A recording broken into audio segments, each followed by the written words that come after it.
What's up guys, today we're gonna go over a game between Gukesh and Carlsen. Gukesh is playing white and he opens up with pawn to d4, and what I love about this game and why I want to share it with you is because Carlsen shows a very simple opening setup that you can use as black. And in fact, it's been my favorite opening for decades. It is called the Benko Gambit. Now, I played it personally myself, and here's a crazy part about this. c5 here is the only opening where black wins more games than white statistically. And it's really hard to explain that, because here white usually goes pawn d5 to gain space and black plays b5, another paradoxical move. Black gives up pawn for seemingly no reason. And another crazy fact about this is that Stockfish actually likes the move b5 and does recommend it. And of course black has something in mind. Now after pawn takes and black goes pawn a6, the idea here is that after white captures this one, you can bring your bishop out. Carlsen did not play this move straight away, he played a little bit different thing, but usually in most cases you just put the bishop out. And now you can see that you already gained a little bit an upper hand in terms of development. You're already kind of making it harder for white to move a little bit because you're putting pressure there. And as I mentioned earlier, I've played this opening myself for years, and only when I started facing masters and grandmasters regularly, I started to struggle with the Benko Gambit, but up to that point, it always worked really well for me. Anyways, let's go back to the game. Here Carlsen plays g6.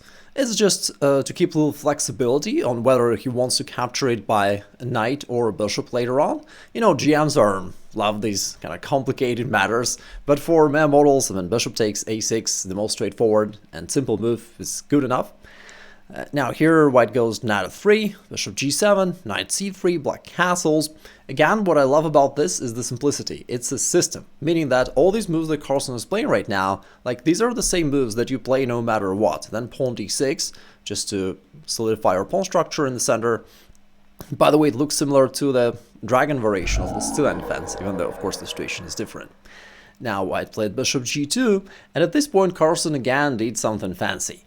Now, usually in the Benko Gambit, you just capture this pawn, and on the next move you play knight to d7, and that completes your setup, and that is a very simple thing. After this, you usually throw the queen out and put the rook to this semi-open file, and that is your setup that you play no matter what. Now, Carlsen did a slightly different thing, a little bit trickier. He played bishop f5. Now, what's the point?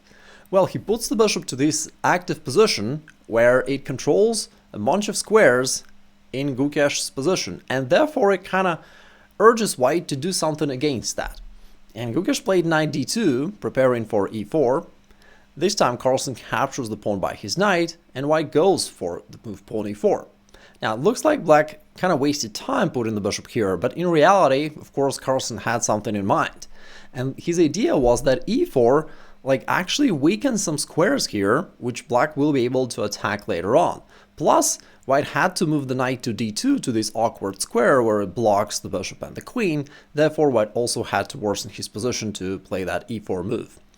And now Carlsen repeats the same idea once again. Instead of just retreating the bishop, he goes bishop g4, hitting the queen and once again provoking Gukesh to weaken his position after f3, because yes, now the bishop has to return, but white has all these weak squares and all these potentially weak diagonals which black will be able to target later. After Carlsen successfully provoked those weaknesses, he just retreats the bishop back to c8, and now he wants to make use of these holes by going knight b4, targeting this square, and then probably bringing the bishop out to this diagonal. So that is his plan. And Gukesh wants to stop this, he goes pawn a3. However, Carlsen decided to be tricky, and he played that move knight b4 anyways. He realized that the pawn is actually pinned by the rook. And his idea is now knight to d3 check is quite a sneaky threat, and if white were to castle, black would be able to potentially bring the knight right there, right in the middle of his opponent's position, and then play bishop a6 to solidify it, and hey, life's good for black. However, Gukesh said not so fast, and he played knight to b3. The move that Carlsen overlooked, actually. Now, what is the idea of this move? Well, it guards the rook on a1, therefore a takes b4 threat is now real, and basically Carlsen has to retreat. Also, he can't play knight d3 anymore because it's guarded by the queen. Why did I jump in? Because I'm a moron, that's why. Therefore, Carlsen was pretty upset about him and played knight to a6. I gotta mention though that it was a blitz game, so let's not be too harsh on Magnus. And also, of course, we gotta give credit to Gukesh for finding those right moves. Gukesh, by the way, within just a few months is going to play the World Championship match, so definitely he is a very strong Grandmaster. And yeah, Carlsen is now playing World Championship matches for a very cute reason. He got bored of winning World Championship matches. Like, I'd love to have those problems. Sounds bossy. Anyways, white castle's here. And Magnus goes knight d7. He wants to reroute the knight somewhere there, possibly to e5, and from there maybe to one of those weak squares down the line. Also, this opens up the long diagonal for our bishop, which is one of the key pieces in this whole setup. It puts this long-term pressure onto your opponent's position, and it is always annoying, and there's not much white can do. Now white goes bishop e3 just to develop, queen b6. Black usually puts his heavy pieces to these two semi-open files to attack there, and again, together with our bishop, we're exerting quite strong pressure. Now, what I love about all these types of positions is that you kind of fool your opponent. Your opponent thinks that he's up a pawn, he doesn't see any immediate danger, and he thinks that he should be better. However, when he starts thinking about his plan, he can't really find anything. Like, think about this from the white perspective. What should white do here? Like, it's not easy to come up with that idea. And for black, it's pretty simple, and that is what black did here. He played knight c7, just putting the bishop back to the standard square a6, and after knight d2, bishop a6, finally black brought the bishop to the classical position, a6, where you usually have your bishop. I mean, to be honest, like, usually you have it right on the very first moves when you just capture that original pawn on a6 by your bishop. Anyway, after a lot of back and forth, we got back to the standard setup.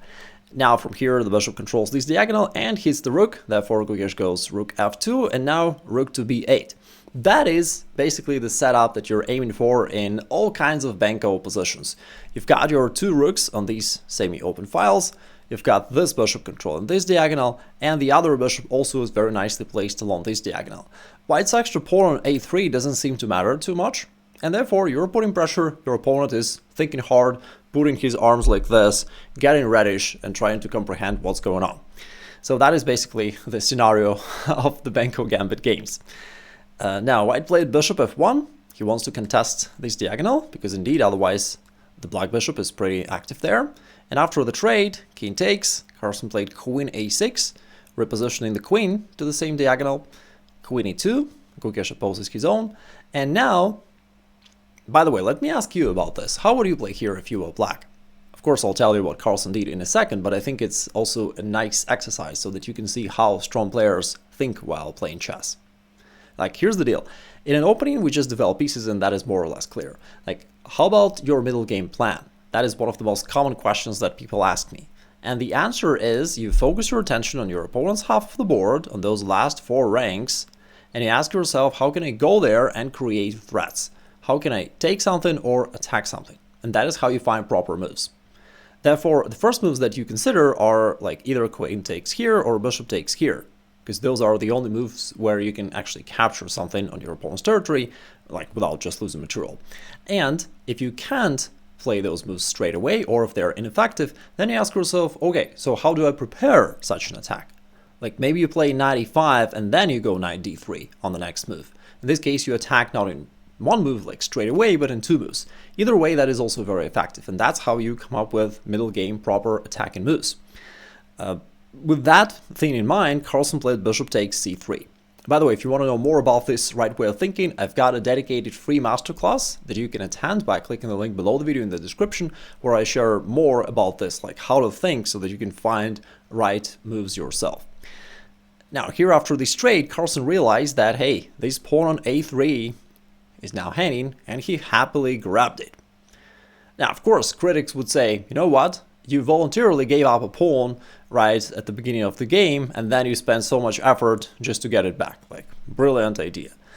But it's not really that simple, because along the way, you're also gained the initiative, and you kept attacking. In fact, black is attacking right now, also along the b file.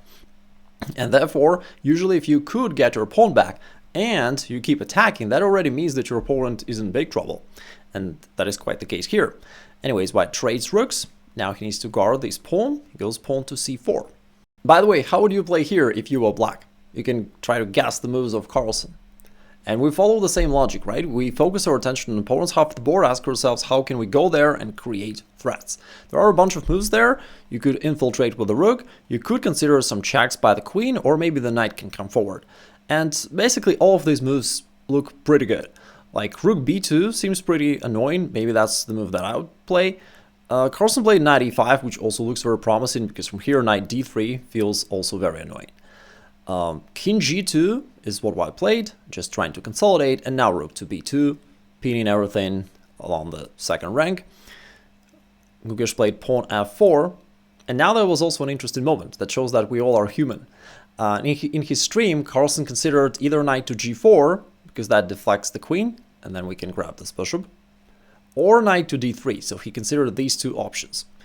And he actually missed the move knight takes c4, which was a good option indeed, but it's certainly less obvious to play that move because it feels like this pawn is very well defended. But in reality it's not true, because if the knight moves, then black can grab the queen. And if the queen moves, then still we can grab this undefended bishop on e3 and we gain the pawn and we keep attacking. Carlsen missed that move, which again goes to show that we all are human. But in reality, the move that he played, knight d3, is also very strong, because that attacks the rook, and this knight is just a monstrous knight. It attacks everything, making it very hard for white to move around.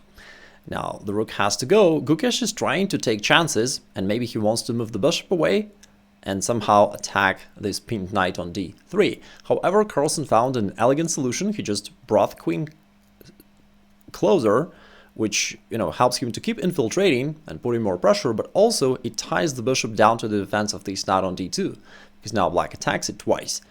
And white can hardly move, really. Anyways, he went king h3, trying to at least remove one of the pieces from this pin.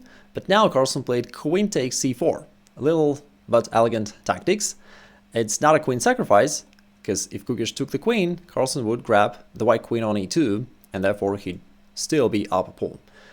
Maybe that was lesser evil for white to go for that line. Anyway, Gukesh tried to keep it more complex. He played queen f1, removing the queen from this pin, and now knight takes c4 threat is real, therefore Carlsen plays queen c2. He keeps getting closer and closer into the Gukesh position, and now it's really hard for white to move at all, because if the knight moves, that allows queen takes h2.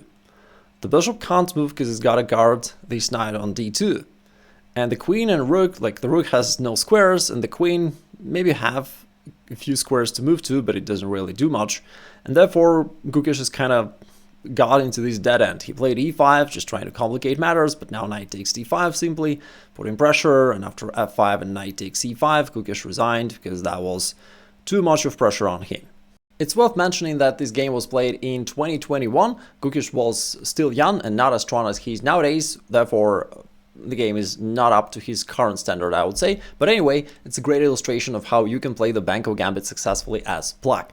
Also, if you want to learn how you can become a strong attacking player and find those attacking moves yourself, check out this video right there.